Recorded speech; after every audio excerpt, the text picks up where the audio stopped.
200 unit மின்சாரம் ஃப்ரீன்னு நீங்கள் சொன்னீங்க. ஆனால் மின் கட்டணம் ரொம்ப ஜாஸ்தியாக இருக்குது. இன்டர்நெட்டில் இருக்கக்கூடிய இன்ஃப்ளூயன்ஸ் வச்சு பணம் கொடுத்து ப்ரொபகண்டா பண்ணிட்டு இருக்காங்க, பொய்யான பிரச்சாரம் பண்ணிட்டு இருக்காங்க. அது எப்படி பொய் ஆகும்? குறைந்த விலை நிறைந்த தரம், தங்கள் தேவைகள் அனைத்தும் ஒரே இடத்தில். ஜெயச்சந்திரன் 18 வருஷமா அவங்க பெர்மனெண்ட் ஆகாம இருந்தப்போ அவங்களுக்கு அந்த கோர்ட்டில் வந்து நிலுவையில் இருந்த கேஸை இவர் சொல்லி உடனே எடுத்து நடத்தி அதனுடைய நியாயத்தை அவங்க பக்கம் இருக்க நியாயத்தை எடுத்து சொல்லி தீர்ப்பு வந்து உடனே அவங்களுக்கு பெர்மனெண்ட் பண்ணியிருக்கு.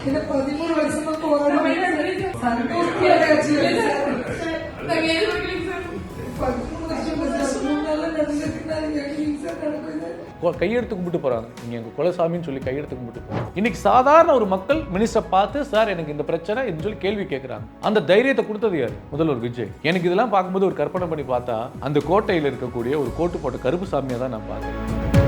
அது ரொம்ப ஸ்ட்ரிக்டாக இருக்காரு. நான் எனக்கு தெரிஞ்ச வகையில் எல்லாம் மினிஸ்டர் சொல்லியிருக்காரு, யாருமே தப்பு பண்ணக்கூடாது, தப்பு பண்ணால் இம்மீடியட்டாக மாற்றிடுவேன்றதை அடிக்கடி சொல்லிட்டு இருக்காரு. கிரிக்கெட் பார்த்தா லைவ் பார்ப்போம், படம் மியூசிக் தான் பார்த்துட்டு இருப்போம். இன்னைக்கு வந்து சட்டமன்றத்தில் நடக்கிற லைவை வந்து மக்கள் பார்த்துட்டு இருக்காங்க, அதிகமாக ட்ரெண்ட் ஆகிட்டு இருக்கு, அதிக பேர் பார்த்துட்டு இருக்காங்க, உலகம் முழுக்க பார்த்துட்டு இருக்காங்க. 100 நாள் கூட ஆகலை, 95 daysல we achieved 1 lakh crore investment எடுத்துட்டு வந்திருக்கோம் தமிழ்நாட்டுக்குள்ள. இது வரைக்கும் எந்த கட்சியுமே பண்ணல. இன்னும் 2500 ரூபா நீங்கள் மகளிருக்கு கொடுக்கவே இல்லை. அதுக்கப்புறம் பயிர்க்கடன் தள்ளுபடி முழுமையாக பண்ணுறேன்னு சொன்னீங்க, அது நீங்கள் பண்ணவே இல்லை. 10 லட்சம் கோடி கடன் வச்சுட்டு போயிருக்காங்க. மின்சாரத்துறை அமைச்சர் செந்தில் பாலாஜி எவ்வளவு கோடி ஊழல் பண்ணிட்டு போயிருக்காரு எல்லாருக்கும் தெரியும். அது கோர்ட்ல கேஸ் போயிட்டு இருக்கு, கூடி சீக்கிரம் கைது ஆவாரு. 1 கோடி மக்களின் இல்ல 8 கோடி மக்களின் உயிர். நீங்க 108 தான், அதை விட அதிகமா இந்த சைடு உட்காந்துருக்காங்கன்னு சட்டசபையில சொன்னாங்க. ஸோ அவங்க எப்படி அது வந்து 8 கோடி மக்கள்னு அக்செப்ட் பண்ணிப்பாங்க? Max Gold, cash for gold. Call 044-4545-4545. ஆயுர்வேதம் ஒரு பொக்கிஷம், நம் ஆயுள் நீட்டிக்கும் அற்புதம். Doctor Srivarma's. Holidays-nale, adu namma GT Holidays da. GT Holidays, South India's #1 travel brand. You know you are special when you're with GT Holidays. The five media நேயர்களுக்கு வணக்கம். தற்போது நம்மிடையே தமிழக வெற்றி கழகத்தின் மாநில செய்தி தொடர்பாளர் திரு சவுந்தரராஜ் அவர்கள் தான் நினைச்சிருக்கிறார்கள். பேச நிறைய விஷயங்கள் இருக்கு, பேசலாம். வணக்கம். முதல்ல வாழ்த்துக்கள். நன்றி. ஸோ ரொம்ப நாளைக்கு முன்னாடியிலேருந்தே வந்து நிறைய நேர்காணல்களை நம்ம வந்து பேசிகிட்டு இருக்கிறோம். அவங்களோட ஜேர்னியை நான் பார்த்துருக்கேன். அதாவது வந்து ரசிகனா தொண்டனா மாறி இப்போ வந்து மாநில செய்தி தொடர்பாளர் அப்படின்ற ஒரு முக்கியமான ஒரு பொறுப்பையும் கொடுத்துருக்குறாங்க தாவேக்கால அப்படிங்கிறத பார்க்க முடிஞ்சிச்சு. இந்த பயணம் வந்து திரும்பி பார்க்குறப்ப எப்படி இருக்குது உங்களுக்கு ஆக்சுவலாக? ஏன்னா நீங்கள் வந்து வாலண்டராக வந்து சப்போர்ட் பண்ண ஆரம்பிச்சிங்க விஜய் சார் கட்சி ஆரம்பித்த உடனே அப்படிங்கிறத பார்க்க முடிஞ்சு. எல்லா இடத்துலையும் அவருக்காக நீங்கள் வந்து எல்லா நேர்காணலையும் கொடுத்துட்ருப்பீங்கிறத எங்களால் பார்க்க முடிஞ்சிச்சு. ஒரு ஜேர்னி இன்றைக்கி வந்து முக்கியமான ஒரு விஷயங்கள்லையும் நீங்கள் ஈடுபட்டுருக்கீங்கிறத பார்க்க முடியுது. அண்ட் முக்கியமான பொறுப்பு இப்போ கொடுக்கப்பட்டிருக்கு. அதுக்கப்புறம் முதல் நேர்காணல். எஸ், எப்படி இருக்குது? ரொம்ப பொறுப்பு அதிகமாக இருக்குது, பயமாகவும் இருக்குது, சந்தோஷம் இருக்குது. பட் முதல் வார்த்தையாக நான் சொன்னால் பொறுப்பு அதிகமாக இருக்குது, பொறுப்போடு பயமும் அதிகமாக இருக்குன்னு தான் அதுதான் என்னுடைய உள் உணர்வு. ஏன்னா இது நாள் வரைக்கும் பேசும்போது நான் ஒரு தனி மனிதன், என்னுடைய கருத்துக்களோ என்னுடைய விஷயங்களோ வந்து பெருசாக அது தனி மனிதனாக தான் இருக்கும். இன்றைக்கி ஒரு கட்சியோட ஒரு வாய்ஸ் அப்படின்னும்போது அந்த பொறுப்பும் பயமும் இருக்குது. அதை தாண்டி பொறுப்பு பயமும் தான் இருக்குது. அதை தாண்டி உங்களுக்கு இந்த இப்போது ஏன்னா நீங்கள் அசோசியேட் ஆகிட்டீங்க, அந்த கட்சியில் தான் இருக்கீங்கிறது தெரியும். இது வந்து முக்கியமான ஒரு பொறுப்பு இல்லையா? நீங்கள் என்ன பண்ணுறீங்கிறத வெளியில் கொண்டு போய் ஆல்ரெடி அதை பண்ணிட்டு இருந்தீங்க. அப்போ எனக்கு பயம் இல்லை. அப்போ நான் தனியாக நீங்கள் என்ன கேட்டாலும் பதில் சொல்லுவா, அது என்னோட கருத்து. இப்போ நான் கட்சி சார்ந்து வரும்பொழுது இல்லையா, அந்த பயம் என்பது பொறுப்பு தான் சொல்கிறேன். எனக்கு எந்த பயமும் கிடையாது. பயம் என்பது வேறு. புரியுது. பயம் என்பது பொறுப்போடு பயம். புரியுது. ஒரு வார்த்தையும் அந்த கட்சியோட ஒரு எந்த விதமான ஒரு விஷயத்தை வந்து பாதிச்சிடக்கூடாது, வெற்றி தலைவரை வந்து யாரும் தவறாக பேசிவிடக்கூடாது என்பதே ஒரு பயம். அது ஒரு பொறுப்பு கலந்த பயம்தான். மற்றபடி ஒரு ஹாப்பியாக தான் இருக்கேன். ஏன்னா இதுவரையும் ஒரு பொறுப்பு இல்லாமல் செஞ்சுட்டு இருந்தேன். உங்கள்கிட்ட சொன்னேன், பொறுப்போடு செஞ்சால் பொறுப்பு தானாக தேடி வரும் அப்படின்னு. உங்கள்கிட்ட தான் சொன்னேன். அப்போ எனக்கு தேடி வந்திருக்கு. So happy. இன்னும் நிறைய என்னென்னா தயார்படுத்திக்கிட்டு நிறைய புள்ளி விவரங்கள் படிக்கணும். என்னதான் அரசியல் நாலேஜ் இருந்தாலும் அதாவது ஒரு சொல்லுவாங்க இல்லையா, datas we have to collect. அந்த என்னென்ன ஆர்டிக்கல் என்னென்ன நடந்துட்டு இருக்குன்றதை நியூஸ் படித்து தெரிஞ்சுக்கணும் எல்லாம் அப்படின்றதுனால எனக்கு இன்னும் எக்ஸ்ட்ரா தான் எனக்கு. ஓகே. ஸோ இப்போ வந்து நெக்ஸ்ட் லெவல் ஆஃப் ஃபேஸ் இது இல்லையா? ஸோ நிறைய விஷயங்கள் நீங்கள் பார்க்க ஆரம்பிச்சிருப்பீங்க, ஏற்கனவே பார்த்துட்டு தான் இருந்திருப்பீங்க. பல்வேறு விமர்சனங்கள் தமிழக அரசின் மீது வந்து இருக்குது அப்படிங்கிறத பார்க்க முடியுது. அண்ட் குறிப்பாக ஜெயிச்சு நீங்கள் ஆட்சி அமைச்சதுக்கப்புறம் நான் இப்போ தான் உங்ககிட்ட வந்து பேசுகிறேன். ஃபஸ்ட்டு நான் ஜெயிச்சதுலேருந்தே தான் ஆக்சுவலாக பேசணும், பட் இட்ஸ் டூ லாங் அப்படிங்கிறதுனால எனக்கும் ஜெயிச்சதுக்கு அப்புறம் தான் ஃபர்ஸ்ட் இன்டர்வியூ, இது நான் கொடுக்கவே இல்லை. அதனால நான் அதை பற்றிலாம் பேசணும்னா நிறைய பேசலாம், பட் ரொம்ப நாள் ஆயிடுச்சுங்கிறதுனால நான் ஸ்ட்ரைட்டாக அந்த விமர்சனங்களுக்குள்ளேயே நான் வரணும்னு நினைக்கிறேன். நிறைய விமர்சனங்கள், எக்கச்சக்கமான விமர்சனங்களை டெய்லி எங்களால் பார்க்க முடியுது. குறிப்பாக வந்து டீலிமிட்டேஷன் விஷயங்களில் வந்து நீங்கள் பண்ண அந்த ஒரு செக்கு, திமுகவுக்கு நீங்கள் வச்ச அந்த செக், இதெல்லாம் வந்து நல்ல அரசியல் பண்ணுறாங்கப்பா, பரவாயில்ல தாவேக்கா அரசியல் பண்ண ஆரம்பிச்சிட்டாங்க அப்படிங்கிற மாதிரியான விமர்சனங்கள்லாம் கூட வருது. ஸோ ஓவராலாக அந்த விமர்சனங்களை எப்படி நீங்கள் கையாளணும்னு நினைக்கிறீங்க? நிறைய வாட்டி சொல்லிட்டேங்க. விமர்சனங்கள் அப்படின்னா எனக்கு எம்ஜிஆர் ஐயா படத்தில் ஒரு டயலாக் வரும், அவரே பேசியிருப்பார். கல்லடி சொல்லடி கடமைவாதிகளின் முதல் படி, இதுவே அரசியல்வாதிகளின் அகராதிப்படி. Okay okay. அப்போ விமர்சனங்கள் இல்லாமல் எந்த ஒரு சினிமா துறை கலைஞர்களாக இருக்கட்டும், இல்லை அரசியல் சேவகர்களாக இருக்கட்டும் வர முடியாது. விமர்சனம் தான் அவர்களை உயர்த்தும். மீண்டும் அந்த விமர்சனத்தில் உண்மை இருக்கா பொய் இருக்கான்றது மட்டும்தான் மேட்ரு. ஸோ எங்களுக்கிட்ட எந்த விதமான பொய் கிடையாது, எந்த விதமான ஒரு தவறான விஷயங்கள் கிடையாது. அதனால் எங்களுக்கு அந்த விமர்சனங்களை பற்றி கவலையே கிடையாது. எங்கள் வெற்றி தலைவர் வந்து நான் தான் திரும்ப திரும்ப சொல்ல வேண்டிய, விஜய் என்பது வெறும் பெயர் அல்ல, விஜய் என்பது வெறும் பெயர் அல்ல, தமிழ்நாட்டின் 1 கோடி மக்களின் இல்லை 8 கோடி மக்களின் உயிர். அதை அவங்க அக்செப்ட் பண்ணிக்க மாட்டாங்க. நாங்கள் வந்து நீங்கள் 108 தான், அதை விட அதிகமாக இந்த சைடு உட்காந்துருக்குறாங்கன்னு சட்டசபையில் சொன்னாங்க. ஸோ அவங்க எப்படி அது வந்து 8 கோடி மக்கள்னு அக்செப்ட் பண்ணிப்பாங்க? அதுதான் சொல்கிறேன், இது எங்களுடைய எண்ணம். இப்போ ஓட்டுன்னு வரும்போது சரி நிறைய பேர் சொல்லியிருக்காங்க, எப்பா எனக்கு விஜய் சார் ரொம்ப பிடிக்கும்ப்பா, இருந்தாலும் நாங்கள் வந்து இதுக்கு தான் போட்டோம் அப்படின்லாம் சொன்னவங்களாம் இருக்காங்க. இனி மாறும். நான் வந்து மிகைப்படுத்தி பேசலை, நான் களத்தில் பார்த்துருக்கேன். மாவட்டங்களில் பல தொகுதிகளில் நான் போய் பார்த்துருக்கேன். மாற்று கட்சிக்காரங்கள் அவங்களே எங்களுக்கு வந்து ஓட்டு போட்டிருக்காங்க, அவங்களே எங்களுக்கு ஓட்டு போடணும்னு நினச்சோம் பட் முடியல அப்படிலாம் சொல்லியிருக்காங்க. அதை வச்சு தான் சொல்கிறேன், ஒரு நடிகனா, ஒரு இன்னைக்கு தலைவரா, ஏன் தன்னுடைய அண்ணனா, தன்னுடைய பிள்ளையா, மாமனா, தம்பியா எல்லாமா பார்க்குறாங்க. அதனுடைய அடிப்படையில் தான் சொல்கிறேன். நான் முன்னாடி 1 கோடி தான் சொன்னேன், இப்போ 8 கோடி நான் சேர்த்துக்கிட்டேன். என்னோட நம்பிக்கை அப்படி வச்சுக்கலாமே. அடுத்த உள்ளாட்சி தேர்தல், அடுத்த மக்களவை தேர்தலில் நாங்கள் 8 கோடி மக்களும் எங்களுக்கு வாக்களிப்பாங்க, விஜய் அண்ணாவுக்கு உயிராக இருப்பாங்கன்றத நான் இப்பயே பிரகடனப்படுத்துகிறேன். நிச்சயமா. Very few days to reach 100 இல்லையா? ஸோ 100 நாட்கள் வந்துட்டு அடைவதற்கு இன்னும் ரொம்ப கொஞ்ச நாள் தான் இருக்குது. ஸோ இந்த 100 நாளில் உங்களுடைய சாதனைகள் என்ன அப்படிங்கிறது கண்டிப்பாக உங்களுக்கு தெரிஞ்சிருக்க வாய்ப்பு இருக்குது. பட் விமர்சனங்களும் இங்கே இருக்குது. அதில் முக்கியமாக சில விஷயங்கள் நீங்கள் பேசணும்னு நினைக்கிறது என்ன? குறிப்பிட்டு சில விஷயங்களை சொல்லணும். இப்போ நாங்கள் வந்து 100 நாளில் இதை பண்ணியிருக்கிறோம் அப்படின்னா நீங்கள் என்ன சொல்லுவீங்க? இன்னைக்கு ஒரு விஷயம் நடந்திருக்கு, 100 நாள் கூட ஆகலை, as you said 95 நாள், 95 டேஸில் we achieved 1 lakh crore investment எடுத்துகிட்டு வந்திருக்கோம் தமிழ்நாட்டுக்குள்ளே. இது வரைக்கும் எந்த கட்சியுமே பண்ணல. போன ஆட்சியில் இருந்த திமுக 27,000 கோடி தான் பண்ணியிருக்காங்கன்னு நினைக்கிறேன், இஃப் நம்பர் எனக்கு கரெக்டாக தெரியல. அந்த மாதிரி தான், ரொம்ப கம்மி தான். பட் 1 லட்சம் கோடி இன்வெஸ்ட்மெண்ட்டு தமிழ்நாட்டில் முதன்முறையாக கொண்டு வந்த ஒரே தலைவர், ஒரே முதல்வர் விஜய் அவர்கள், அதுவும் 95 நாளில். இது எவ்வளோ பெரிய சாதனை, எவ்வளோ பெரிய சாதனை. இதனால் வந்து கிட்டத்தட்ட 1 லட்சம் பேருக்கு வேலைவாய்ப்பு கிடைக்க போகுது, நேரடியாகவும் மறைமுகமாகவும் வேலைவாய்ப்பு கிடைக்க போகுது. இளைஞர்கள் அவ்வளோ சந்தோஷமாக இருக்காங்க. அது மாதிரி நிறைய திட்டங்கள், நாங்கள் சொன்ன வாக்குறுதிகள் அண்ணா சொல்லியிருக்காங்க, முதல்வர் விஜய் அவர்கள் சொல்லியிருக்காங்க. நாங்கள் அதை செய்வோம், இதை செய்வோம், ஜி பூம்பா இதெல்லாம் அப்படியே மாற்றி காமிச்சிடும்லாம் சொல்லவே இல்லை.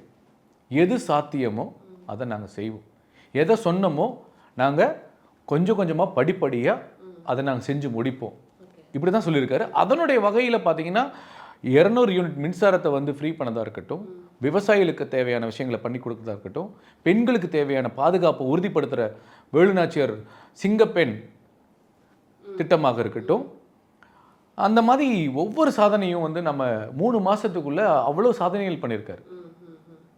ஊழல் இன்ன வரைக்கும் நடக்கலை, நீங்கள் நம்புவீங்களா? இது வரைக்கும் எங்கள் மினிஸ்டர்ஸ் யாருமே எங்களுடைய அதிகாரிகள் யாருமே லஞ்சம் வாங்கினதே கிடையாது இந்த 3 மாசத்துல. மிகப்பெரிய ஒரு சாதனை இது. எந்த ஒரு கவர்மெண்ட் ஆஃபீஸுக்கும் நீங்கள் போய் இதுக்கு முன்னாடி லஞ்சம் வாங்கின அதிகாரிகளோ லஞ்சம் வாங்கினவங்களா இருந்திருப்பாங்க. இன்னைக்கு போய் பாருங்க, லஞ்சமே இருக்காது, உங்கள் வேலை நடக்கும். அது மாறி இருக்குங்கிறீங்க? ஆமாம், மாறி இருக்கு. ஆனால் ஒரு சில இடத்துல ஒரு தவறுகள் நடந்துக்கிட்டு தான் இருக்கு. நான் முற்றிலும் 100% நான் சொல்ல மாட்டேன். பட் பெரும்பான்மையா ஊழல் வந்து குறைஞ்சிருக்கு. ஆமா, இது மிகப்பெரிய சாதனையா நான் சொல்றேன். 100 days ஓகே, இதை தாண்டி இப்போ வந்து இது டிராவல் ஆகணும்ல, அதுதானே முக்கியம், அதுதானே சக்சஸ். அதுதானே சொல்றேன். இப்போ ஒரு 100% எதுவுமே வந்து நம்ம பண்ண முடியாது, எராடிகேட் பண்ண முடியாது. ஒரு நம்மளுக்குள்ளேயே இருக்குன்னா நமக்கிட்ட ப்ளஸ் மைனஸ் எல்லாருக்குள்ளேயுமே இருக்கும். கொஞ்சம் கொஞ்சமாக தான் நம்ம அதை குறைச்சி அதை ப்ளஸ் எல்லாம் எடுத்து மைனஸ் எல்லாம் எடுத்து சரி பண்ணி ப்ளஸ்ஸாக கொண்டு வர முடியும், நல்ல விஷயத்தை க்ரியேட் பண்ண முடியும். என்னதான் இருந்தாலும் அங்கங்கே ஏதோ ஒரு வைரஸோ ஒரு பேடு பர்சனோ இருக்க தான் செய்வாங்க. அதையும் மாற்றுறதுக்கு இன்னொரு காலகட்டம் தேவைப்படுது. அவங்கள ஐடென்டிஃபை பண்ணி அதுக்கான ஒரு சரியான தண்டனைகளை கொடுத்து அதுக்கான விஷயங்களை பண்ணும்போது முற்றிலுமாக குறைச்சிடலாம். ஸோ இந்த 100 நாட்களில் நீங்கள் செஞ்ச சாதனைகள்லாம் சில விஷயங்கள் சொன்னீங்க. ஆனால் இங்கே இன்னும் என்ன விமர்சனம் இருக்குது அப்படின்னா, இன்னும் 2500 ரூபா நீங்கள் மகளிருக்கு கொடுக்கவே இல்லை அப்படிங்கிற விமர்சனத்தை உங்கள் மேலே வச்சுட்ருக்குறாங்க. அதுக்கப்புறம் பயிர்க்கடன் தள்ளுபடி முழுமையாக பண்ணுறேன்னு சொன்னீங்க, அது நீங்கள் பண்ணவே இல்லை அப்படிங்கிற விமர்சனத்தெல்லாம் வச்சுட்ருக்காங்க. பட் நீங்கள் வந்து பட்ஜெட்டில் வந்து பார்க்கும்போது பெருசாக அந்த திட்டமும் இல்லை, ஏற்கனவே நடைமுறையில் இருந்த திட்டத்துக்கு பெயரை மட்டும் தான் மாற்றியிருக்கீங்க. இந்த மாதிரி விமர்சனங்கள் இருந்துகிட்டே தானே இருக்குது. ஆனால் நீங்கள் சாதனைகள்னு எதை அடுக்குவீங்க இப்போ இந்த 100 நாளில்? இல்லை, இவங்க என்ன வேணால் சொல்லி விமர்சனம் பண்ணுறதுக்கு அவங்க எங்களை வந்து அப்போஸ் பண்ணி தான் இருப்பாங்க. மாற்றம் என்பது என்னங்க நீங்கள் திட்டங்களை வந்து அதை வந்து ஏற்கனவே இருந்த ஒரு திட்டங்களை அதை முறைப்படுத்தி அதில் இருக்கிற பிரச்சனைகளை சரிப்படுத்தி இன்னும் பெட்டராக என்ன பண்ண முடியுமோ பண்ணி கொடுத்துருக்காங்க. அதில் இன்னொரு பெரிய விஷயம் என்னென்னா, அவங்க பேர் ஒவ்வொரு திட்டத்துக்கும் வந்து அவங்க கலைஞர் திட்டம், அந்த திட்டம், இந்த திட்டம்னு வச்சுருந்தாங்க. அதெல்லாம் மாற்றி விஜய் திட்டம்னா வச்சார். அதுக்கு ஒரு காமன் பேர் வச்சு தானே வைக்கிறார், வெற்றி திட்டம், தாய்மாமன் சீர்திட்டம் அப்படின்னு. இந்த அளவுக்கு ஒரு தன்னலம் இல்லாத ஒரு தலைவர் சொன்ன விஷயங்களை கொஞ்சம் கொஞ்சமாக தான் பண்ண முடியும். இப்போ இந்த 100 நாள் என்ன பண்ண முடியுமோ அதை தான் பண்ணிக்கிட்டு இருக்காங்க. வேளாண் துறையில் வரக்கூடிய பட்ஜெட்டாக இருக்கட்டும், கரும்பு விவசாயிகளுக்கு என்ன செய்யணுமோ அதுக்கான தொகையை ஒதுக்கியிருக்காரு. நெல் விவசாயிகளுக்கு என்ன பண்ணணுமோ அதுக்கான விஷயங்களை ஒதுக்கிட்டு எல்லா விவசாயிகளுக்கு தேவையான ஒரு ஒருங்கிணைந்த ஒரு பெரிய ஒரு அலுவலகத்தை உருவாக்கி அவங்களுக்கான எல்லா விஷயத்தையும் பண்ணுறதுக்கான எல்லா திட்டங்களும் ஒதுக்கி அதுக்கான பணத்தையும் ஒதுக்கியிருக்காரு. விவசாயிகளுக்கு அப்படி, பெண்களுக்கு பாதுகாப்புன்னு சொல்லி சிங்கப்பெண் திட்டம், இந்த மாதிரி சில விஷயங்கள் வந்துக்கிட்டே தான் இருக்குது. அடுத்தடுத்து இந்த மகளிருக்கான பணமாக இருக்கட்டும், இல்லை கொடுத்த வாக்குறுதிகளை நிறைவேற்றுறதுக்கான எல்லா விஷயத்தையும் தொடர்ந்து பண்ணிக்கிட்டு தான் இருக்காங்க. ஏன்னா இன்றைக்கி 10 லட்சம் கோடி கடன் வச்சுட்டு போயிருக்காங்க. கடந்த ஆட்சியில் இருந்தவங்க 10 லட்சம் கோடி கடனில் வச்சுட்டு போயிருக்காங்க. அப்போ திருப்பி வந்து நம்ம இதை எடுத்து ரன் பண்ணுறதுக்கான ஒரு ஸ்பேஸ் வேணும். அது முன்னாள் முதல்வர் அவர்கள் ஐயா ஸ்டாலின் அவர்களே சொன்னாங்க, 6 மாதத்துக்கு நாங்கள் எதுவுமே பேச மாட்டோம்னு. அதுக்குள்ளே அவர்களால் தாங்க முடியல. அப்போ எப்படி ஒன்றுமே கஜானாவில் ஒன்றுமே இல்லாத ஒரு அரசாங்கத்தை எப்படி ரன் பண்ணுறது, மக்களுக்கு தேவையான திட்டங்கள் எப்படி கொண்டு வருது. அப்போ இன்னைக்கு 1 லட்சம் கோடி உள்ளே வந்திருக்கு. இன்னும் எல்லாம் ஒவ்வொரு இண்டஸ்ட்ரிக்கும் ஒவ்வொரு டிபார்ட்மெண்ட்டுக்கும் என்னெல்லாம் பண்ணி அதை கொண்டு வர முடியுமோ கொண்டு வந்து அதில் லாபத்தை ஈட்டி மக்களுக்கு தேவையான எல்லா விஷயத்தையும் பண்ணணுன்றதுல எல்லாமே தெளிவாக தான் போயிட்டுருக்கு. இதுக்கு மேலே நீங்கள் வந்து உடனே வரணும்னா அது வாய்ப்பே இல்லை. அது அவங்க குறை சொல்ல தான் செய்வாங்க. ஏதோ ஒரு வகையில் எதிர்க்கணும்னா அவங்க 1000 குறை சொல்லி 1000 விமர்சனம் பண்ணி விமர்சனம் பண்ண தான் செய்வாங்க. அதெல்லாம் நமக்கு கண்டிக்க வேண்டாம்னு நினைக்கிறேன் நான். அதில் உண்மை இல்லாத விமர்சனங்கள் தான் நான் சொல்லுவேன். நீங்கள் ரொம்ப க்ளோஸாக வந்து மின்சாரத்துறையில் வந்து ஒர்க் பண்ணிகிட்ருக்கீங்கன்னு நான் பார்க்கும்போது கேள்விப்பட்டேன். ஸோ அதுலேயுமே ஒரு குற்றச்சாட்டு இருக்குது, விமர்சனம் இருக்குங்கிறத பார்க்க முடியுது. அதாவது வந்து 200 யூனிட் மின்சாரம் ஃப்ரீன்னு நீங்கள் சொன்னீங்க, ஆனால் மின் கட்டணம் ரொம்ப ஜாஸ்தியாக இருக்குது. அது சம்மந்தமாக நிறைய விஷயங்களை எதிர்க்கட்சியினர் வந்து முன் வச்சுட்டே தான் இருக்கிறாங்க. சமூக வலைதளங்களில் அதிகமாக நாங்கள் பார்க்க முடியுது. அது உண்மை தானே? இப்போ மின் கட்டணம் எல்லாருக்கும் அதிகமாக வந்திருக்குன்றது உண்மையான செய்தி தான். ஆனால் அதுக்கான காரணம் என்னன்னு கண்டுபிடிக்கணும்ல. காரணமே தெரியாமல் 19 அதிகமாக வந்துருச்சுன்னு சொல்லி ஒரு பிரபகண்டா பண்ணுறது தவறான ஒரு செயலை. நாங்கள் வந்து மின் கட்டணத்தை உயர்த்தவே இல்லையே. கடந்த ஆட்சியில் என்ன இருந்ததோ அதே ஸ்லாப் தானே இருக்குது. அது போக நாங்கள் எக்ஸ்ட்ரா 100 யூனிட் ஃப்ரீயாக தானே கொடுத்துருக்கோம் கன்சியூமர்ஸ்க்கு. மின்சாரத்துறையில் மட்டும் 2 லட்சம் கோடி கடன் இருக்குது. அந்தளவுக்கு அவர் முன்னாள் மின்சாரத்துறை அமைச்சர் செந்தில் பாலாஜி வந்து வச்சுட்டு போயிட்டார். அதில் இன்னும் எவ்வளோ கோடி ஊழல் பண்ணிட்டு போயிருக்காரு எல்லாருக்கும் தெரியும். அது கோர்ட்டில் கேஸ் போயிட்டு இருக்கு. கூடி சீக்கிரம் கைதாவாரு. அந்த தகவல் வேறையா? ஆமா, ஓகே. நீங்க தவறு பண்ணா எப்படி தப்பிக்க முடியும்? கண்டிப்பாக தண்ணி கொடுத்து ஆகணும். அதுக்கான எல்லா வேலையும் நடந்துக்கிட்டே இருக்குது. ஸோ இதை சரி பண்ணி இதை இந்த அளவுக்கு கொண்டு வரதுக்கு எங்களுக்கு இன்னும் டைம் எடுக்குது. நீங்கள் மக்கள்கிட்ட போய் கேளுங்க. அரசியல்வாதிகள்கிட்ட கேட்குறது எல்லாமே எங்களுக்கு எதிரானவர்கள் எதிராக தான் சொல்லுவாங்க. மக்களை போய் கேளுங்க. இன்னும் வந்து பணம் கொடுத்து பிரபகண்டா பண்ணிட்டு இருக்காங்க. பணம் கொடுத்து எல்லா இந்த மாதிரி நெட்டில் இது இன்டர்நெட்டில் இருக்கக்கூடிய இன்ஃப்ளூயன்ஸ் வச்சு பணம் கொடுத்து பிரபகண்டா பண்ணிட்டு இருக்காங்க. பொய்யான பிரச்சாரம் பண்ணிட்டு இருக்காங்க. அது எப்படி பொய் ஆகும்? ஏன்னா இதுக்கு முன்னாடி சிம்பிள் எடுத்துக்காட்டு, இப்போ ஒரு பொண்ணு யாரோ ஒருத்தவங்க வந்து மின்கட்டத்தை பற்றி பேசினாங்க, பயங்கரமாக வைரல் ஆச்சு. நீங்கள் பார்த்தீங்களான்னு தெரியல, ஒரு வலைத்தளத்தில் ஒரு பெண் வந்து 19 ரூபாமா இந்த மாதிரி போயிட்டு இருக்கு, இதனால வந்து இவ்வளோ பெரிய பாதிப்பு, மக்கள் ஃபுல்லாக பாதிப்படைகிறாங்கன்னு சொல்கிறாங்க. அதுக்கான சாட்சி கொடுக்கணும்ல, ஆதாரங்கள் கொடுக்கணும்ல. எவ்வளவு பேர் எடுத்து போடுறாங்க ஆதாரம்? அதுதான் நான் கேட்குறேன். பெரும்பாலும் கிடையாதுல்ல, எல்லாருக்குமே கிடையாதுல்ல. இப்போ எனக்கு கிடையாது பிரச்சனை இல்லைல்ல.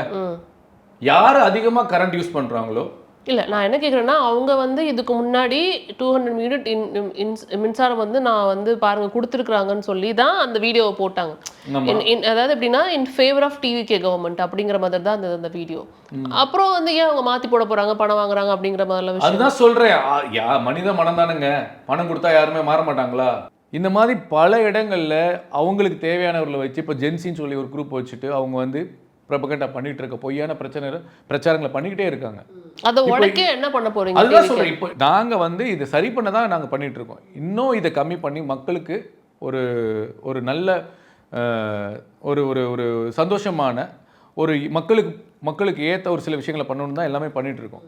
இன்னொன்று, இப்போ ப்ராக்டிக்கலாக பார்த்தீங்கன்னா ஒரு மின்சாரத்துறை கடனில் இருக்கு, நிறைய மேன் பவர் இல்லை. இன்னைக்கு கிட்டத்தட்ட ஒவ்வொரு டிபார்ட்மெண்ட்லேயும் எல்லா அதிகாரிகளுக்கும் ப்ரமோஷன் கொடுத்துருக்கோம். எந்த அதிகாரியும் ₹1 லஞ்சம் கொடுக்காம ப்ரொமோஷன் ஆகியிருக்காங்க. மின்சாரத்துறையில் மட்டும் 413 பேர் ப்ரொமோஷன் வந்திருக்காங்க. அப்புறம் ஒரு 700 பேருக்கு வேலைவாய்ப்புக்கு ஏற்பாடு பண்ணிட்டு இருக்காங்க. அதே மாதிரி மருத்துவத்துறை எல்லாத்துலேயுமே எங்கேயுமே ஒரு பைசா லஞ்சம் வாங்காமல் எல்லோரும் ப்ரொமோஷன் ஆகிருக்காங்க, ட்ரான்ஸ்ஃபர் ஆகிறாங்க. தன்னுடைய பிரச்சனைகளை கிட்டத்தட்ட அவங்களே கலங்கி வீடியோ கொடுத்துருக்காங்க. அந்த பதவி பிரமாணம் அந்த ஆர்டர் வாங்கும்போது, அலாட்மெண்ட் ஆர்டர் வாங்கும்போது அந்த அளவுக்கு நான் வந்து 12 வருஷமா 18 வருஷமா நான் இருந்தேன், இப்படியே இறந்துருவணும்னு பயந்துட்டு இருந்தேன், எனக்கு நான் வந்து ப்ரொமோஷனே இல்லாமல் இறந்துரும் போய் நினச்சிட்டு இருந்தேன்னு சொல்லி அவ்வளோ அதிகாரிகள் சந்தோஷப்படுறாங்க. இப்போது இன்னும் மேன் பவர் நம்ம கூட்டும்போது, இன்னும் மக்களுக்கு தேவையான சேவைகளை செய்யும்போது எல்லாமே சரியாகும். சிம்பிள் ஒரு எடுத்துக்காட்டு சொல்கிறேன். ஒரு டிரான்ஸ்ஃபார்மர் ஒரு சின்ன தொகை, ஒரு அமௌண்ட், ஒரு நம்பர், அந்த நம்பரை விட 3 மடங்கு அதிகமாக சொல்லி ஊழல் பண்ணியிருக்காரு செந்தில் பாலாஜி. ஊழல் பண்ணது மட்டும் கிடையாது, அந்த டிரான்ஸ்ஃபார்மர் எதுவுமே மெயின்டெனன்ஸ் பண்ணாமல் வச்சுட்டு போயிட்டார். கடந்த 6 மாதமாக அவங்க அந்த எலெக்ஷனுக்கு முன்னாடி 6 மாதமாக எந்த டிரான்ஸ்ஃபார்மருமே வந்து பழுது பார்க்காம வச்சுட்டு மெயின்டெனன்ஸ் பண்ணணும்ல, ஆயில் மாற்றணும், எல்லாம் பண்ணணும். கரண்ட் அதிகமாக வந்துச்சுன்னா அது கெப்பாசிட்டி தாங்கணும். வெயில் காலத்தில் வந்து ஹீட் ஆகும், வெடிக்கும், இந்த மாதிரி நிறைய பிரச்சனைகள் வரும். அது மின்சாரம் சேர்ந்த இந்த மின்சாரத்துறை சார்ந்தவங்களுக்கு தெரியும். அப்போ அதெல்லாம் நம்ம சரி பண்ணணும். இந்த மாதிரி விஷயங்களை பண்ணுறதுக்கு இன்னும் டைம் வேணும். மினிமம் ஒரு பீரியட் ஆஃப் டைம் வந்தால் தான் உங்களுக்கு ஒரு ஒரு ஒரு ஒரு எண்ணம் எல்லாமே சரியாகுன்றது உங்களுடைய பார்வை. இப்போ அது எதாவது சொல்கிறாங்க, இப்போ வந்து 6 மாதம் டிஸ்டர்ப் பண்ணாதீங்கன்னாங்க. பட் அவங்க இருக்கும்போது தடையில்லா மின்சாரம் இருந்தது தானே. இப்போ நீங்கள் வந்ததுக்கு அப்புறம் தானே மின்சார தடை வந்துட்டு அதுதான் சொன்னேனே. இந்த காலகட்டத்தில் வெயிலுடைய தாக்கம் அதிகமாக இருக்குது, மக்களுடைய மின்சார தேவை அதிகமாக இருக்குது. அதுதான் உண்மை. ஒவ்வொரு வீட்டுக்கும் லோட் ஷேரிங்ல தான் பிரச்சனை. ஆமாம், லோட் ஷேரிங்ல தான் பிரச்சனை. கடந்த ஆட்சியில் அந்த டிரான்ஸ்ஃபார்மர்ஸ் எதுவுமே பழுது பார்க்காம இருந்தனால அதனாலேயும் பிரச்சனை வந்தது. நிறைய பேர் ஃபியூஸ் கட்டையை பிடிக்கிட்டு போயிடுறான். இப்போ ஒரு 4 நாளைக்கு முன்னாடி ஒருத்தர் ஃபோன் பண்ணுறாரு, எப்பா இது வரைக்கும் வடபழனி ஏரியாவில் வந்து எனக்கு கரண்ட் கட் ஆனதே இல்லை, இப்போ நைட் ஆனால் கரண்ட் கட் ஆகிடுது, 4 மணி நேரம் 3 மணி நேரம் கரண்ட் கட் ஆகிடுது, அந்த ஏரியாவில் மட்டும் கட் ஆகுது அப்படின்னு. அப்போது ஒரு சில திமுக சார்ந்தவர்கள் திட்டமிட்டு இந்த வேலையை செய்கிறாங்க, ஃபீஸ் கட்டையை போடுங்கிறது. இப்போ அங்கே அதுதான் பிரச்சனையாக இருக்குது. நீங்கள் எதுக்கு எடுத்தாலும் திமுக காரங்கன்னு சொல்லிடுறீங்கிறது. வேற யார் செய்வா? இப்போ நாங்கள் நல்ல பேர் வாங்கக்கூடாதுன்னு யார் நினைப்பா? எங்களுக்கு எதிராளி தானே நினைப்பாங்க. எங்கள் எதிராளி யார்? திமுக. அவங்க தான் பண்ணுவாங்க. அதுக்கான சில ஆதாரங்கள், வீடியோ ஆதாரங்களும் நாங்கள் கொடுத்தோமே. ஃபீஸ் கட்டி திருப்பி போன ஆதாரங்கள் கொடுத்துருக்கோம், காமிச்சிருக்கோம். இது எவ்வளவு நாள் இப்படியே நம்ம மற்றவங்களுக்கு வந்துட்டு குற்றம் சாட்டிட்டே இருப்போம்? இதை எப்படி நீங்க சரி பண்ண போறீங்க? அதுதானே சொல்றேன், அதுக்கு ஒரு பீரியட் ஆஃப் டைம் இருக்கு. நம்ம இவ்வளவு டிரான்ஸ்ஃபார்மர் ஆர்டர் பண்ணியிருக்கோம், அதுக்கேற்ற மாதிரி எம்ப்ளாயிஸ் ரெக்ரூட் பண்றதா இருக்கு. அதுக்கு நிறைய பொருளாதாரமும் வேணும் நமக்கு, அதுக்கு இன்வெஸ்ட்மெண்ட்டும் எடுத்துட்டு இருக்கோம். இப்போ சோலார் எனர்ஜி அதுலேயும் வந்து விண்ட் எனர்ஜி மூலயமா நம்ம புது புது போர்ட்டல் ஓப்பன் பண்ணி எல்லா இன்வெஸ்ட்மெண்ட்டும் வரும்பொழுது அதுக்கான ப்ரொடக்ஷன் வரும்பொழுது கண்டிப்பான முறையில் மக்களுடைய தேவையை பூர்த்தி பண்ண முடியும். மக்களுக்கு அஃபோர்டபுளான ஒரு ப்ரைஸில் வந்து நம்ம பண்ண முடியும். ஓகே. ஸோ 100 நாளில் நீங்கள் செஞ்ச சில விஷயங்களை சொன்னீங்க. ஸோ அடுத்த கட்டமாக அடுத்த 100 நாள்னு ஏதாவது பிளான்ஸ் வச்சுருக்கீங்களா உங்களோட ஆட்சியை பொறுத்த வரைக்கும்? நிறைய இருக்குது. தலைவர் வெற்றி தலைவர் ஒவ்வொன்றா சொல்லுவாங்க. அது துறை சார்ந்தவங்க சொல்லுவாங்க. இப்பயே சொன்னால் அது ஒரு இது இருக்கு இல்லையா? இப்போ இது சட்ட சிக்கல்கள் இருக்குது. அப்போ நம்ம அதுக்கான டிபார்ட்மெண்ட் மூலமாக வரணும். ஆனால் எல்லாமே மக்களுக்கான ஒரு திட்டமாக, மக்களுக்கு பாதுகாப்பான திட்டமாக, மக்கள் சந்தோஷமடைகிற திட்டமாக தான் வரும். இப்போ நீங்கள் ஆட்சி அமைந்து நீங்கள் ஊருக்கு போகிற போதெல்லாம் உங்களை ரிசீவ் பண்ணும்போது எப்படி ரிசீவ் பண்ணாங்க? ஏன்னா நீங்கள் வந்து முன்னாடியே சொல்லிட்டீங்க கண்டிப்பாக நாங்கள் ஜெயிப்போம். யாருமே வந்து அதை சொல்லாதப்ப சொன்ன சில பேரில் நீங்களும் ஒருத்தர். 80% வந்து நாங்கள் ஐ மீன் கிட்டத்தட்ட வந்து வெற்றி அடைஞ்சு ஆட்சி அமைப்போம்னு சொன்னதில் நீங்களும் ஒருத்தவர். ஸோ அது எப்படி ரிசீவ் பண்ணாங்க? பாயிண்ட் 85 to 90% போலாகும். ஓட்டு போடாதவங்க கூட ஓட்டு போட வருவாங்க. 40 வயசு வரைக்கும் ஓட்டு போடாதவங்க விஜயண்ணா வந்தனால ஓட்டு போட்டிருக்காங்க. வெளிநாட்டிலேருந்து வருவாங்கன்னு சொன்னேன். அயர்லாந்துலேருந்து ஒருத்தர் ஓட்டு போட வந்தார். அமெரிக்காவிலேருந்து, லண்டன்லேருந்து, யூரோப் கண்ட்ரிஸ், இங்கே இருக்க கல்ஃப் கண்ட்ரிஸ் கூட்டம் கூட்டமாக வந்தாங்க ஓட்டு போடுறதுக்கு. இது வரைக்கும் உலகமே திரும்பி பார்த்துச்சு, ஓட்டு போடுறதுக்கு இவ்வளோ பேர் வருவாங்களா, 1 லட்சம் 2 லட்சம் செலவு பண்ணி வருவாங்களான்னு. ஸோ இது எல்லாம் எதை காமிக்குது அப்படின்னா மாற்றத்தை காமிக்குது. இப்போ நான் முன்னாடி ட்ராவல் பண்ணதுக்கும் இப்போ ட்ராவல் பண்ணதுக்கும் நிறைய பேர் சந்தோஷமாக இருக்காங்க. நான் ஒரு பொய்யான என் கட்சிக்காக நான் பேசலை. கடந்த எல்லா இன்டர்வியூ எடுத்து பார்த்தீங்கன்னா இதை தான் நான் பேசிகிட்டு இருக்கேன். மாற்றம் வேணும். நானும் இதுக்கு முன்னாடி என் தகப்பனாரும் எங்கள் தாயும் வேற ஒரு கட்சியை சார்ந்தவங்க தான். நான் கட்சியில் இல்லை, இதான் எனக்கு முதல் கட்சி. அப்படி பார்க்கும்போது எப்படா ஒரு மாற்றம் வரும், எப்படா ஒரு நல்ல தலைவன் வருவான் அப்படின்னு ஏங்கிட்டு இருந்தப்போ அண்ணா வந்தாங்க. அந்த சந்தோஷம் இன்னும் மக்கள்கிட்ட இருக்குது. ஒரு சிம்பிள் சொல்கிறேங்க, நான் டெய்லி வந்து செக்ரட்டரியேட் போகிறேன். டெய்லி ஒரு அலுவல் பணியாக நான் போகிறேன். கூட்டம் கூட்டமாக வர்றாங்க மக்கள், கூட்டம் கூட்டமாக வர்றாங்க, வந்து கண்ணீரோடு வர்றாங்க, பிரச்சனையோடு வர்றாங்க. இது எல்லாமே வந்து மினிஸ்டர் கேள்வி கேட்குறாங்க. முன்னாடிலாம் மினிஸ்டர் பார்க்க முடியாதுங்க, ஈஸியாக மினிஸ்டர் பார்க்க முடியாது. இன்னைக்கு சாதாரண ஒரு மக்கள் மினிஸ்டர் பார்த்து சார் எனக்கு இந்த பிரச்சனை என்று சொல்லி கேள்வி கேட்குறாங்க. அந்த தைரியத்தை கொடுத்தது யார்? முதல்வர் விஜய். எனக்கு இதெல்லாம் பார்க்கும்போது ஒரு கற்பனை பண்ணி பார்த்தா அந்த கோட்டையில் இருக்கக்கூடிய ஒரு கோட்டு போட்ட கருப்பு சாமியை தான் நான் பார்க்குறேன். கற்பனை அப்படி தான் பார்க்குறேன். கையெடுத்து கும்பிட்டு போகிறாங்க. வந்து பிரச்சனையை சொல்லிட்டு எனக்கு தீர்ந்துருச்சு, உடனே தீர்க்கக்கூடிய பிரச்சனையை தீர்த்துடுறாங்க. 18 வருஷமாக அவங்க பெர்மனெண்ட் ஆகாமல் இருந்தப்போ அவங்களுக்கு அந்த கோர்ட்டில் வந்து நிலுவையில் இருந்த கேஸை இவர் சொல்லி உடனே எடுத்து நடத்தி அதனுடைய நியாயத்தை அவங்க பக்கம் இருக்க நியாயத்தை எடுத்து சொல்லி தீர்ப்பு வந்து உடனே அவங்களுக்கு பெர்மனெண்ட் பண்ணியிருக்கு. Okay okay. இதில் என்ன பிரச்சனைன்னு தெரிஞ்சுக்கலாமா? இது வந்து கிட்டத்தட்ட 18 வருஷமாக வந்து அவங்களுக்கு வந்து ஒரு பணி நியமனம் பண்ணாமே இருந்திருக்காங்க. கோர்ட்டில் கேஸ் நிலுவையில் இருந்திருக்கு, அது சரியாக பண்ணாமல் அதை எடுத்து நடத்துறதுக்கு இவங்களால் முடியாமல் இருந்திருக்காங்க. வந்து லா மினிஸ்டர்கிட்ட சொல்லி அதை உடனே வந்து அதை எடுத்து நடத்த சொல்லி, இது வந்து கல்வி சம்மந்தப்பட்ட எஜுகேஷன் சம்மந்தப்பட்ட அவர் ராஜ்மோகன் அண்ணாவுக்கு உடனே ஃபோன் பண்ணி, அவர் அமெரிக்காவில் இருந்தார், நைட்டு ஃபோன் பண்ணி அமைச்சர் ஃபோன் பண்ணி மெசேஜ் கொடுத்து அவர் அங்கேருந்து அமெண்ட்மெண்ட் இது பேசி அந்த அதிகாரிகிட்ட சொல்லி இவர் லா மினிஸ்டர் இவர் நீதிமன்றத்துக்கு சொல்லி நம்ம லாயர்ஸை போய் பார்க்க சொல்லி அடுத்த 3 நாள் இவங்களுக்கு அந்த பணி நியமனத்துக்கான தீர்ப்பு கிடைச்சிது. அந்த மக்களுக்கு அவங்க கையெடுத்து கும்பிட்டு போகிறாங்க. நீங்கள் எங்கள் குலசாமின்னு சொல்லி கையெடுத்து கும்பிட்டு போகிறாங்க, அழுது கையெடுத்து கும்பிட்டு போகிறாங்க. இது ஒவ்வொரு மினிஸ்டர்கிட்டும் இன்றைக்கி வந்து கிட்டத்தட்ட ஒரு 4 மணி நேரம் 5 மணி நேரம் தான் தூங்குறாங்க. அந்த அளவுக்கு மக்களுக்காக இறங்கி வேலை செஞ்சுட்ருக்கோம். எல்லாருமே புதுசுங்க, நாங்கள் ஒத்துக்கிறோம், நாங்கள் புதுசு தான். எங்களுக்கு ஒரு சில விஷயங்கள் தெரியாது தான். அண்ணன் சொன்ன மாதிரி ஊழல் பண்ண தெரியாது, பொய் பேச தெரியாது. அந்த துறை சார்ந்து இனிமேல் தான் நாங்கள் எல்லாத்தையும் அதை தெரிஞ்சுக்கிட்டு எல்லாமே நல்லா தான் பண்ண போகிறோம். அப்போது இதை திரும்ப திரும்ப அவங்க வந்து விமர்சனம் பண்ணுறாங்க. எல்லாம் எதிரியாளிகள் வந்து எங்களை எதிர்த்து வீழ்த்துறதுக்காக என்ன வேணால் பண்ணுவாங்க. அதுக்கு சொல்கிறதுக்கு ஒன்றுமே இல்லை. சட்டமன்றத்தை வந்து தாவேக்காவினர் எப்படி அணுகுனாங்கன்னு பார்க்குறீங்க? சூப்பராக அணுகுறாங்க. ஒரு அனுபவம் வாய்ந்த 75 வருஷம் அனுபவம் வாய்ந்த கட்சிகளோடு 2 வருஷம் ஆன ஒரு கட்சி சட்டமன்ற உறுப்பினர்களும் மாண்புமிகு அமைச்சர்களும் ரொம்ப அழகாக ஹேண்டில் பண்ணுறாங்க. ஒரு சில இடத்துல இருக்கும், என்ன பண்ண முடியும், எல்லாமே நம்ம உடனேவா 6 அடிக்க முடியும், கடந்து தான் போகணும். இருந்தாலும் பிரமாதமாக பண்ணிகிட்ருக்காங்க. ஒவ்வொரு அமைச்சரும் இன்றைக்கி இவர் பட்ஜெட் வாசிக்கிற நிதியமைச்சராக இருக்கட்டும், அவர் வேளாண் துறை அமைச்சராக எல்லாமே சூப்பராக தானே பண்ணிகிட்ருக்காங்க. மக்கள் சந்தோஷமாக இருக்காங்க சிஸ்டர். அதான் திரும்ப திரும்ப சொல்கிறேன், நிறைய பேர் ஃபோன் பண்ணி நல்லா இருக்குது உங்கள் ஆட்சி நல்லா இருக்குன்னு சொல்கிறாங்க. ஸோ உங்களுக்கு ஃபீட்பேக் வந்துட்டே தான் இருக்கு. ஓகே. ஸோ கூடி அதனால ரொம்ப ரொம்ப ஒரு ஒரு ஒரு அனுபவம் வாய்ந்த அரசியல்வாதிகளையும் கட்சி தலைவர்களையும் எதிர்கட்சி தலைவர்களையும் ரொம்ப நாகரிகமாக தைரியமாக அணுகுறாங்க எல்லா அமைச்சர்களுமே.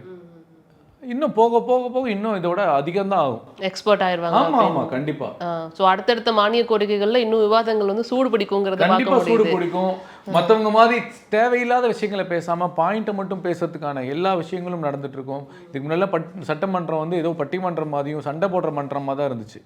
இனிமேல் வந்து ரொம்ப நல்லா இருக்கும், ஏன்னா எல்லாருமே படிச்சிருக்காங்க. டிவியில் வந்து நம்ம பார்த்தோம்னா என்டர்டைன்மெண்ட் நிகழ்ச்சி பார்த்துட்ருப்போம், கிரிக்கெட் பார்த்தா லைவ் பார்ப்போம், இல்லை ஏதாவது ஒரு படம் மியூசிக் தான் பார்த்துட்ருப்போம். இன்றைக்கி வந்து சட்டமன்றத்தில் நடக்கிற லைவை வந்து மக்கள் பார்த்துட்ருக்காங்க, அதிகமாக ட்ரெண்ட் ஆகிட்டு இருக்கு, அதிக பேர் பார்த்துட்ருக்காங்க, உலகம் முழுக்க பார்த்துட்ருக்காங்க. அப்போ அந்த அளவுக்கு ஒரு அரசியலை பார்க்கணும், அரசியல் பேசணும், அரசியல் பழகணுன்ற விதையை போட்டது தமிழக வெற்றி கழக தலைவர் மாண்புமிகு முதல்வர் விஜய் அவர்கள். குழந்தையிலிருந்து வயசானவங்க வரைக்கும் இன்னைக்கு சட்டமன்றத்தை லைவ்ல பார்த்துட்டு இருக்காங்க. ஆமா, அது வந்துட்டு முக்கியமான காரணம். பெண்களும் சரி, இளம் ஃபுல் லைவ் வந்துட்டு கொடுத்துட்டு இருக்கீங்கிறது அது கண்டினியூ ஆகுமா? அடுத்தடுத்து எல்லா வருஷமும் வந்துட்டு ஃபுல்லா லைவ் கண்டினியூ ஆகும், அதுல என்ன மாற்றம் இருக்கு? ஏன்னா அதையும் ஒரு கேள்வியா வைக்கிறாங்களோ அவங்க முன்னாடி, இப்ப கொஞ்ச நாள் போடுவாங்க அதுக்கப்புறம் லைவை கட் பண்ணிடுவாங்க அப்படின்னு சொல்றாங்க. கண்டிப்பா கண்டினியூ ஆகும்.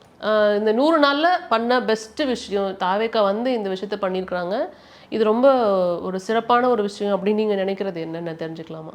ஸோ இந்த 95 டேஸ் ஆல்மோஸ்ட் 100 டேஸில் எனக்கு ரொம்ப இம்ப்ரெஸ்ஸாக இருக்குன்னா ஊழல் இல்லாத ஒரு கவர்னன்ஸ், அதுக்கான மிகப்பெரிய ஒரு விதையை போட்டுட்டாருன்றது தான் எனக்கு மிகப்பெரிய சந்தோஷமாக நான் பார்க்குறேன். அது வந்து அடிமட்டத்திலேருந்து மேல்மட்டம் வரைக்கும் வந்து அடுத்த கட்டத்துக்கு நகரும்னு நினைக்கிறீங்களா?